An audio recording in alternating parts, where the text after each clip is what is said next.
আগের দিন আমি অ্যাকাউন্টিং ইকুয়েশন নিয়ে আলোচনা শুরু করেছিলাম। তো অ্যাকাউন্টিং ইকুয়েশনের আমি যেটা ইকুয়েশনটাই বলেছিলাম সেটা হচ্ছে assets equal to capital plus liability, মানে অ্যাসেট ইজ ইকুয়াল টু ক্যাপিটালও বলতে পারি বা asset is equal to capital plus লাইবিলিটিও বলতে পারি। তো আজকে আমি একটু ভেতরে ঢুকবো। আমি আজকে এই যে অ্যাসেট এবং লাইবিলিটি সেটার একটু ভেতরে একটু আলোচনা করব। তো আজকে যে ক্লাসটা আমি আজকে তোমাদের সাথে যে লাইভটা করছি, এইটা কিন্তু basically very important for the students. মানে আমি স্টুডেন্ট বলতে চাইছি যারা বুক কিপিং নিয়ে পড়াশোনা করছো, 9, 10, 11 এই ক্লাসে যারা আছো তাদের জন্য এই ক্লাসটা ভীষণভাবে ইম্পর্টেন্ট, বেসিক কনসেপ্ট গ্রো করার জন্য। বা যারা তোমার ডেফিনেটলি অ্যাকাউন্টস ফিল্ডে কাজ করছো, যদি কনসেপ্ট ক্লিয়ারিংয়ের কিছু ব্যাপার থাকে, কনসেপ্টটাকে একটু রিকল করার যদি ব্যাপার থাকে, তাহলে ডেফিনেটলি এই ক্লাসটা ভীষণভাবে ইম্পর্টেন্ট। তো আজকে আমি আগের দিন যে ইকুয়েশনটা বলেছিলাম, asset is equal to liability plus capital বা ক্যাপিটাল প্লাস লাইবিলিটি বা asset is equal to liability, ঠিক আছে? তো আজকে আমি একটু ভেতরে ঢুকছি, একটু ইনডেপথ অ্যানালাইসিসে যাব। সেটা একটা পার্ট নিয়ে আলোচনা করবো, সেটা আজকে ছোট ক্লাস হবে। আজকে অ্যাসেট নিয়ে আলোচনা করব। অ্যাসেটটা কি, মানে সম্পত্তি। আমরা সবাই জানি, আমরা সবাই যারা অ্যাকাউন্টস ডিপার্টমেন্টে আছো বা অ্যাকাউন্টস ডিপার্টমেন্টের বাইরে আছো বা যারা অ্যাকাউন্টসের লোক, অ্যাকাউন্টসের যারা মানুষ বা অ্যাকাউন্টসের বাইরের মানুষ, সবাই আমরা অ্যাসেট সম্বন্ধে জানি। অ্যাসেটের ডেফিনেশন কি, জেনারেল ডেফিনেশনটা কি, সেটাও আমরা জানি। কিন্তু এই অ্যাসেটের যে ক্যারেক্টারিস্টিক্স বা অ্যাসেটের যে ইনডেপথ অ্যানালিসিস, সেটা সবার জন্য এটা অ্যাপ্লিকেবল নয়, সবার না জানলেও চলবে। আমরা যারা অ্যাকাউন্টেন্ট আছি বা আমরা যারা অ্যাকাউন্টসের সাথে যুক্ত আছি বা অ্যাকাউন্টস ডিপার্টমেন্টের সাথে যুক্ত আছি বা অ্যাকাউন্টস নিয়ে পড়াশুনো করি বা অ্যাকাউন্টস নিয়ে যারা টিউশন করি, তারা ডেফিনেটলি এই অ্যাসেটের ব্যাপারে তাদের অনেক কিছু জানা দরকার। এবং তাদেরকে যারা যারা আমাদের থেকে যারা জ্ঞান অর্জন করে বা যারা স্টুডেন্টস আছে, তাদেরকে বোঝানোর জন্য আমাদের ডেফিনেটলি অ্যাসেট নিয়ে চর্চা করতে হয়। অ্যাসেটের ক্যারেক্টারিস্টিক্স, অ্যাসেট কত রকমের হতে পারে, অ্যাসেটের আইডেন্টিফিকেশনটা বা অ্যাসেটের স্ট্যাটাসটা এক একটা অর্গানাইজেশন একরকম হতে পারে কিনা।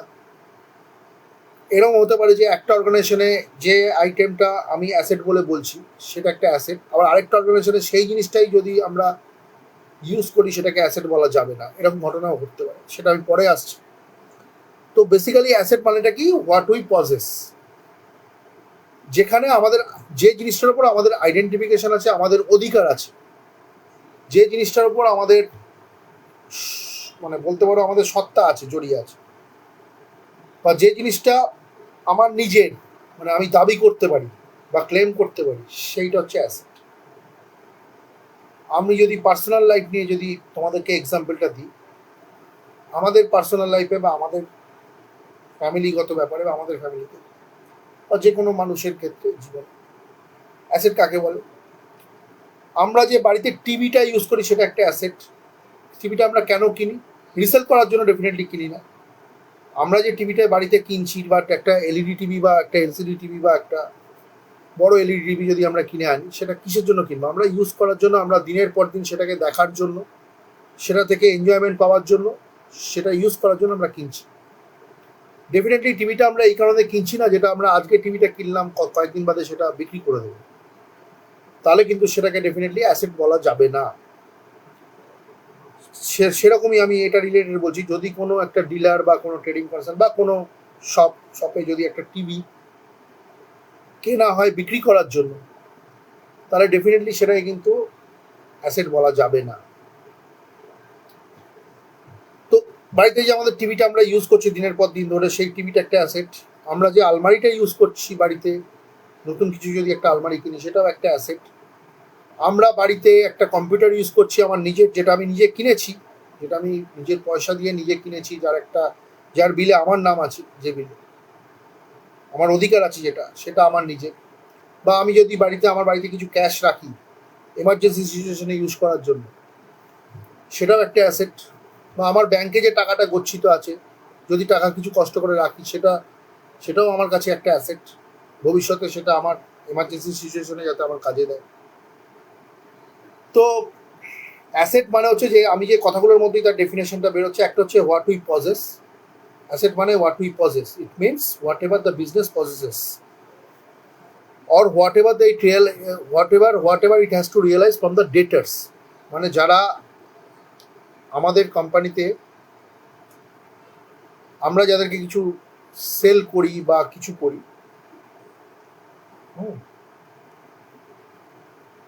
যখন আমরা কাউকে কিছু সেল করি বা যে যারা তারা যদি ধারে কিছু কেনে, হ্যাঁ, আমাদের কাছে তারা ডেটার্স, সেইটাই বললাম আমি। তো এই অ্যাসেটকে বেসিক্যালি আমরা অ্যাসেটকে দুভাগে ভাগ করতে পারি। এই যে দুভাগে যে ভাগ করতে পারি সেই দুভাগটা হচ্ছে ইন জেনারেল, যেটা আমরা মোটামুটি সবাই জানি, যারা আর কি এক্সপিরিয়েন্স আছে, সেটা আমরা সবাই জানি, সেটা হচ্ছে ফিক্সড অ্যাসেট এবং কারেন্ট অ্যাসেট। ফিক্সড অ্যাসেট কাকে বলে? ফিক্সড অ্যাসেট হচ্ছে যেটা আমরা কিনি, যেটা পরবর্তী বিভিন্ন ফাইন্যান্সিয়াল ইয়ারে বা বিভিন্ন অ্যাকাউন্টিং পিরিয়ডে বা পরবর্তীকালে একটা লং টার্ম ক্ষেত্রে আমরা যেটাকে ইউজ করব আমাদের অর্গানাইজেশন চালাবার জন্য বা অর্গানাইজেশনের যে চলমান যে পদ্ধতি সেটাকে রানিং করে রাখার জন্য যে জিনিসটা আমরা কিনি, যার প্রতি আমাদের কোম্পানির অধিকার বা সত্তা আছে, তাকে আমরা বলি ফিক্সড অ্যাসেট। অ্যান্ড অবভিয়াসলি যেটা হুইচ ইজ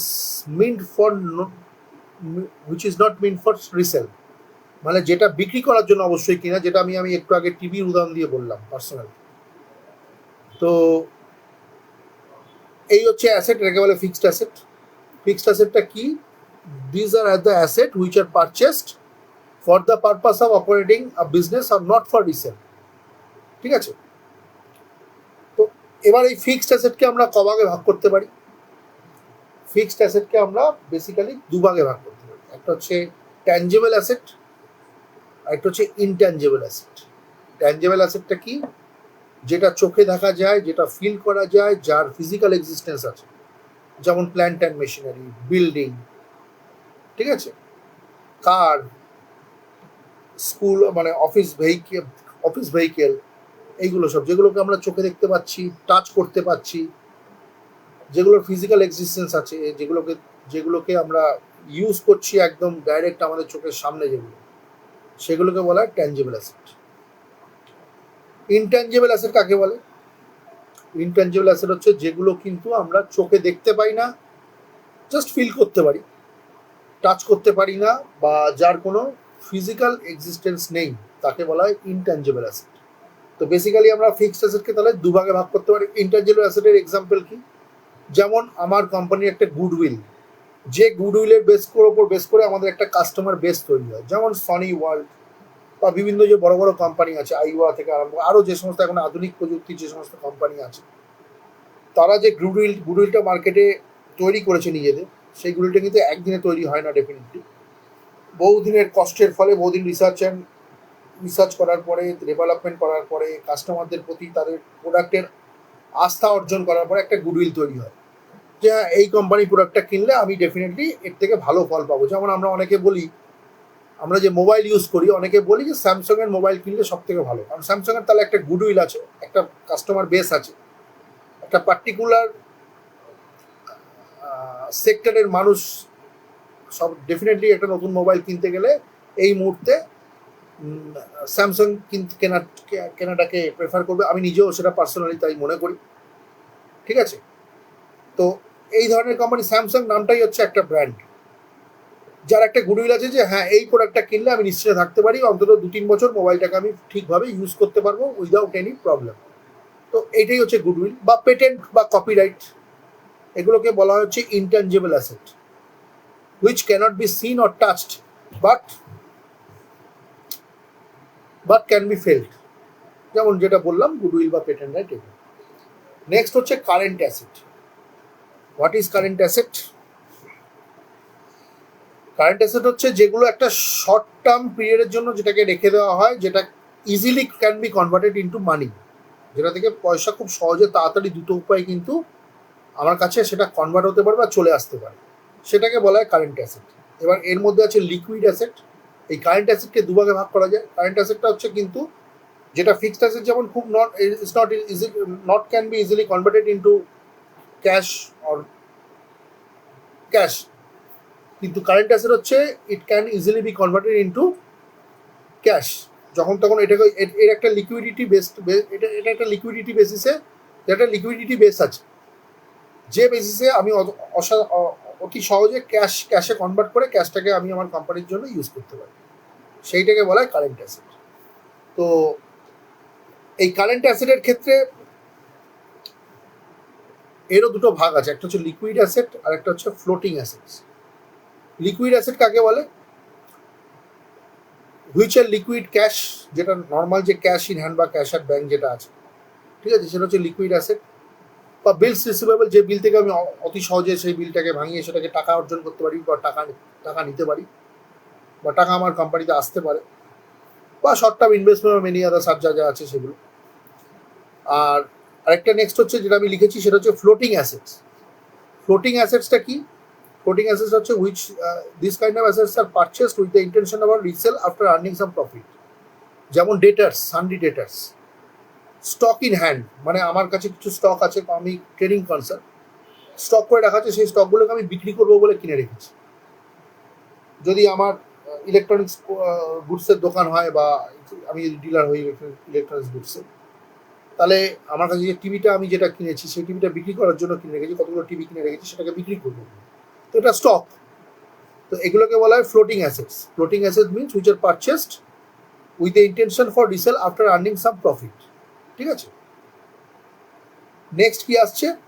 তাহলে কারেন্ট অ্যাসেটকে দুভাগে ভাগ করা যায়। কারেন্ট অ্যাসেট হচ্ছে যেটা খুব সহজে অতি অল্প সময়ের মধ্যে, যেটাকে কারেন্ট অ্যাসেট কাকে বলি আরেকবার রিকল মানে তোমাদের বলে দিচ্ছি, সেটা হচ্ছে যে খুব সহজে যেটাকে ক্যাশে কনভার্ট করা যায় এবং সেই কোম্পানি সেখান থেকে ক্যাশটাকে আর্ন করতে পারে।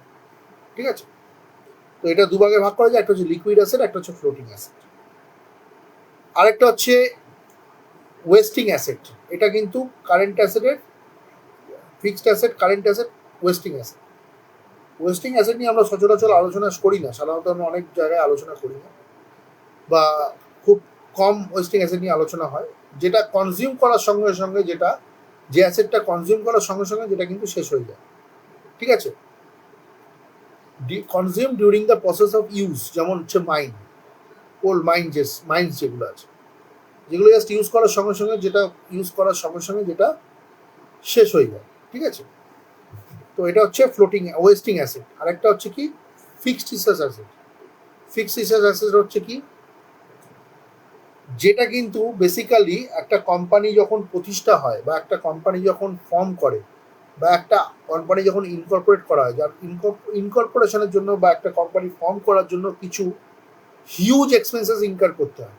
কোম্পানি চালু হয়নি, কিন্তু তার আগে কিছু কোম্পানি তৈরি হওয়ার আগে প্রিলিমিনারি এক্সপেন্সেস, যেটাকে আমরা বলি প্রিলিমিনারি এক্সপেন্সেস, একটা কোম্পানি প্রতিষ্ঠা হওয়ার আগে বা যা শুরুতে যে খরচাগুলো করে কোম্পানিটাকে রান করানোর জন্য, কোম্পানিটাকে প্রস্তুত করার জন্য যে খরচাগুলো করা হয়, হিউজ অ্যামাউন্টের খরচা, যেগুলো বেসিক্যালি কিন্তু অ্যাসেট বলা যায় না, হেভি এক্সপেন্ডিচার, কিন্তু অ্যাসেট, বেসিক্যালি অ্যাসেট বলা যায় না, কিন্তু সেটা অ্যাসেট। কেন সেটা অ্যাসেট?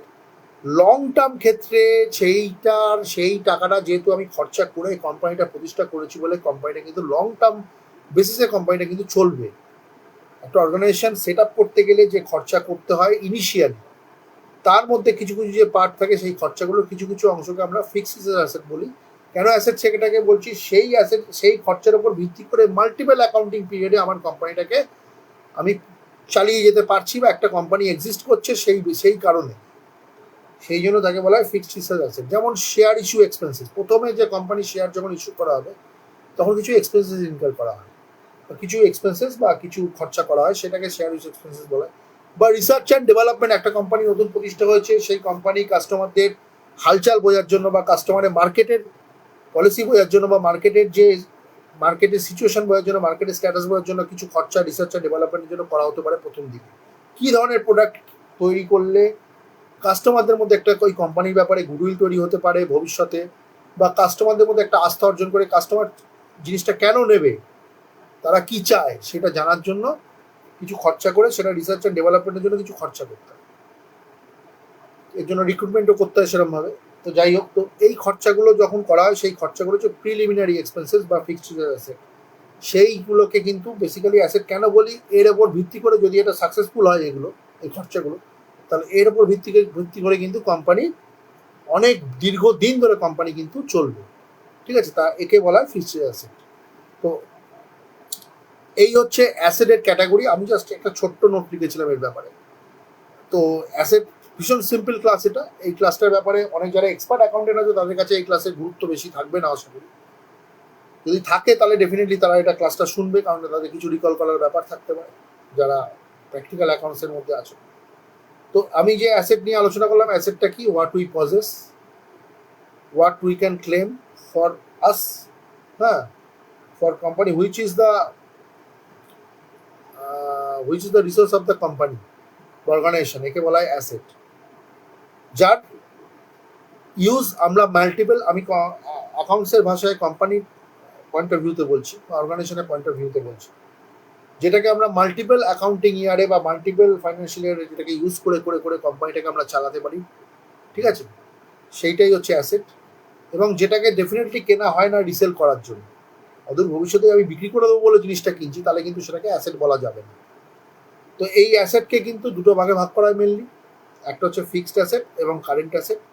আবার আরেক ধরনের দু রকমের অ্যাসেট আছে, যেটা আমি বললাম বেশি আলোচনা যেটা নিয়ে করা হয় না, কিন্তু সেটাও কিন্তু জানাটা ইম্পর্টেন্ট। একটা হচ্ছে ওয়েস্টিং অ্যাসেটস, আর একটা হচ্ছে ফিক্সড অ্যাসেট, যেটা কিন্তু প্র্যাকটিক্যাল ক্ষেত্রে অনেক সময় এগুলো দেখা যায়। Fixed wasting assets and fixed assets. আমরা বেসিক্যালি অ্যাসেটকে দুভাগে ভাগ করি, বারবার করে বলছি, ফিক্সড অ্যাসেট আর কারেন্ট অ্যাসেট। কিন্তু আরো দুটো অ্যাসেট আছে, সেটাকে আমরা বলি ওয়েস্টিং অ্যাসেটস আর হচ্ছে ফিক্সড অ্যাসেট। এই ফিক্সড অ্যাসেটকে আমরা দুভাগে ভাগ করতে পারি। একটা হচ্ছে ট্যানজিবল ফিক্সড অ্যাসেট, আর হচ্ছে ইনট্যানজিবল ফিক্সড অ্যাসেটস। ট্যানজিবল মানে যেটাকে টাচ করা যায় বা যেটাকে ছোঁয়া যায় বা যেটার ফিজিক্যাল এক্সিস্টেন্স আছে তাকে বলে ট্যানজিবল অ্যাসেট। আর আর একটা হচ্ছে ইনট্যানজিবল অ্যাসেট, কাকে বলে যেটা ছোঁয়া যায় না বা ফিল করা যায় জাস্ট, বা যার এফেক্ট কিন্তু কোম্পানিতে বোঝা যায়। কোম্পানি যার বেসিসে প্রফিট গেন করে বা কোম্পানি যার বেসিসে সাউন্ড পদ্ধতিতে কোম্পানিটা রান করে, প্রফিটেবল হয়, যেমন গুডউইল, পেটেন্ট, এগুলো হচ্ছে ফিক্সড অ্যাসেট যার কোনো ফিজিক্যাল এক্সিস্টেন্স নেই বা যেটাকে দেখে যায়, চোখে দেখা যায় না। এবার কারেন্ট অ্যাসেট হচ্ছে এমন একটা অ্যাসেট, যেটা অ্যাসেটটা কিন্তু খুব সহজে, যেটা থেকে আমরা লিকুইড ক্যাশ বা চেকে বা কিছুতে কনভার্ট করতে পারি, যেটা আমরা পরবর্তীকালে ইউজ করতে পারি কোম্পানির জন্য খুব তাড়াতাড়ি, যেটা ইউজ করতে পারি লিকুইডিটি বেসিসে, যেটা যার লিকুইডিটি বেস আছে আর কি। এটার মধ্যে আবার দু রকম ভাগ করা যায়, একটা হচ্ছে লিকুইড অ্যাসেট, একটা হচ্ছে ফ্লোটিং অ্যাসেট। লিকুইড অ্যাসেট মানে যেটা একদম লিকুইড ক্যাশ অ্যাট ব্যাংক বা বিলস রিসিভেবল, এগুলো লিকুইড অ্যাসেটস। আর একটা হচ্ছে ফ্লোটিং অ্যাসেটটা কি, যেটা পারচেস করা হয় রিসেল করার জন্য, যেমন আমাদের স্টক, যেমন বিভিন্ন প্রোডাক্ট যেগুলো নিয়ে আমরা ডিল করি, যেগুলো নিয়ে আমরা ট্রেড করি, যেটা কিনে বিক্রি করার জন্য চেষ্টা করি প্রফিট আর্ন করার জন্য, সেগুলোকে বলা হয় floating assets. Are wasting asset হচ্ছে যেটা ইউজ করার সঙ্গে সঙ্গে, যেটা ইউজ করার সঙ্গে সঙ্গে যেটা কিন্তু কনজিউম হয়ে যায় বা ফুরিয়ে যায়, সেটা হচ্ছে ফ্লোটিং অ্যাসেট, ওয়েস্টিং অ্যাসেট। এটা কনজিউম করে নেওয়ার সঙ্গে সঙ্গে, যেটা জাস্ট কনজিউম হয়ে যায় বা জাস্ট ইউজ করার সঙ্গে সঙ্গে, যেমন কোল মাইন্স যেগুলো আছে। আর আরেকটা হচ্ছে কি ফিক্সড অ্যাসেট, যে খরচাগুলো একটা হিউজ অ্যামাউন্টের খরচা, যেটা কোম্পানি ফর্ম করার জন্য বা কোম্পানি ইনকর্পোরেট করার জন্য বা কোম্পানিকে চালু করার জন্য যে খরচাগুলো ইনিশিয়ালি করা হয় তাকে বলা হয় ফিক্সড অ্যাসেট। এগুলোকে কিন্তু বেসিক্যালি অ্যাসেট বলা যায় না, কিন্তু তবুও আমরা অ্যাসেট কেন বলি, যাতে কোম্পানিটা যার বেসিসে দাঁড় করানোর চেষ্টা করা হয়, যে খরচাগুলো করার পর ওয়ান টাইম এক্সপেন্সেস আমরা বলতে পারি। ঠিক আছে, ওয়ান টাইম বা টু টাইম, যাই হোক। তো যে খরচাগুলো খুব ইম্পর্টেন্ট কোম্পানির জন্য, নাহলে কোম্পানি ঠিকভাবে রান করবে না ইনিশিয়ালি। তো সেই জন্য সেটাকে ফিক্সড অ্যাসেট বলি। এর একটা ম্যাট্রিক্স থাকে, ম্যাট্রিক্সটা আমার যখন প্র্যাকটিক্যাল ক্লাস আমি শুরু করব, খুব শিগগিরই শুরু করার ইচ্ছা আছে প্র্যাকটিক্যাল ক্লাস, সেখানে আমি তোমাদের বোর্ডে বুঝিয়ে দেবো বেসিক ব্যাপারটা। ঠিক আছে, আজকে এই পর্যন্তই। নেক্সট দিন আমি লাইবিলিটি নিয়ে আলোচনা করবো, যেরকম ফিক্সড অ্যাসেট নিয়ে আজকে অ্যাসেট নিয়ে আলোচনা যেরকম করলাম, fixed asset, current asset, fixed asset, আর হচ্ছে তোমার ওয়েস্টিং অ্যাসেট, তেমনি লাইবিলিটির পার্টগুলো নিয়েও একটু তোমাদের একটা জাস্ট বেসিক কনসেপ্ট দেবো, আলোচনা করবো, সেটা দেখতে থাকো, সঙ্গে থাকো। ঠিক আছে।